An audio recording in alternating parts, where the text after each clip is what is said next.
దశరథుడి కుమారుడిగా అవతరించడానికి మహావిష్ణువు సంకల్పించిన తర్వాత బ్రహ్మదేవుడు భవిష్యత్తు పరిణామాలను అవలోకించాడు. రాముడిగా జన్మించనున్న విష్ణువుకి సహాయపడటానికి రామదండును సిద్ధం చేయదలిచాడు. ఆ ఉద్దేశంతో దేవతలందరికీ ఆదేశాలు జారీ చేశాడు. దేవతలారా, ఎప్పుడెప్పుడు ధర్మానికి హాని కలిగినా అప్పుడల్లా విష్ణు భగవానుడు అవతరించి దుష్టులను శిక్షించి సమస్త ప్రాణికోటికి సుఖ సంతోషాలు కలిగిస్తాడు. ఇప్పుడు ఆయన దశరథుడికి కుమారుడిగా పుట్టనున్నాడు. రావణాది రాక్షసుల సంహారంలో ఆయనకు సహాయపడటానికి మీరంతా కూడా భూలోకంలో మీ అంశలతో మహావీరులను సృష్టించండి. వారంతా అమిత బలశాలురై వాయువేగంతో చెరించగలగాలి. కోరిన రూపాన్ని పొందగలిగే కామరూపులై ఉండాలి. అన్ని అస్త్రశస్త్రాలను ఉపయోగించడంలో నిపుణులై ఉండాలి. అప్సరసలు, గంధర్వ స్త్రీలు, యక్షవనితలు, నాగకన్యలు, విద్యాధర యువతులు, కిన్నెర మహిళలు, వానర స్త్రీలలో మీ అంశాలను ప్రవేశపెట్టి యోధానుయోధులైన వానర సైన్యాన్ని సృష్టించండి అంటూ అనుజ్ఞ ఇచ్చాడు. ఈ సందర్భంలోనే బ్రహ్మదేవుడు జాంబవంతుడి జన్మ గురించి కూడా చెప్పుకొచ్చాడు. దాని ప్రకారం ఒకసారి బ్రహ్మ ఆవలించినప్పుడు ఆయన నోటి నుంచి మహావీరుడు పుట్టుకొచ్చాడు.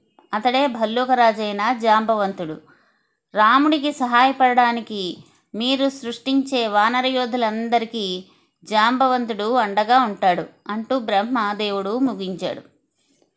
వెంటనే దేవతలందరూ ఋషి, సిద్ధ, విద్యాధర, నాగ, చారణ, గంధర్వ, అప్సరసలైన వేర్వేరు స్త్రీల ద్వారా వానర భల్లూక వీరులను పుత్రులుగా ప్రభవింపచేశారు. దేవేంద్రుడి అంశతో వాలి జన్మించాడు. సూర్యుడి ప్రభావంతో సుగ్రీవుడు పుట్టాడు. వాయుదేవుని అంశతో హనుమంతుడు అవతరించాడు.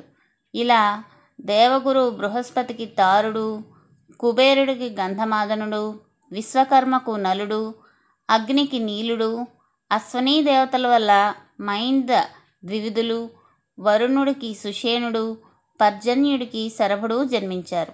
వీరంతా మహాపరాక్రమవంతులైన వానరయోధులు. ఇతర దేవతల వల్ల లక్షల సంఖ్యలో రామదండు పుట్టింది. వీరంతా వానర, భల్లూక, గోపుచ్చ జాతులలో బలపరాక్రమాలతో పుట్టారు. అందరూ వజ్రకాయులు, మహాకాయులు, కామరూపులు, అమిత బల పరాక్రమవంతులు. పర్వతాలను సైతం చెలింపచేయగలరు. సముద్రాన్ని కల్లోలపరచగలరు. పెను వృక్షాలను సైతం పెకలించగలరు. పెద్ద పెద్ద బండరాళ్లను బంతుల్లా పట్టుకుని విసలగలవారు. ఆకాశంలో ఎగరగలరు. సింహాల్లాంటి క్రూర మృగాలను కూడా బెదరగొట్టగలరు. మదపు టేనుగులను సైతం అదుపు చేయగలవారు. వృక్షరజుని కుమారులుగా పుట్టిన వాలి, సుగ్రీవులిద్దరూ నలుడు, నీలుడు, హనుమంతుడు తదితరులను మంత్రులుగా చేసుకుని ఋష్యమూకమనే పర్వతం దగ్గర రాజ్యాన్ని ఏర్పరచుకుని వానర భల్లూక సైన్యానికి నాయకులుగా ఉండసాగారు. అలా రాముడికి సహాయపడటానికి పుట్టిన వానరులంతా భూమండలమంతా వ్యాపించి వర్ధిల్లారు. రావణ సంహారానికి సైన్యం సిద్ధమైంది. ఇక వారిని నడిపించే ప్రభువైన రామచంద్రుడు అవతరించడానికి సమయం ఆసన్నమైంది.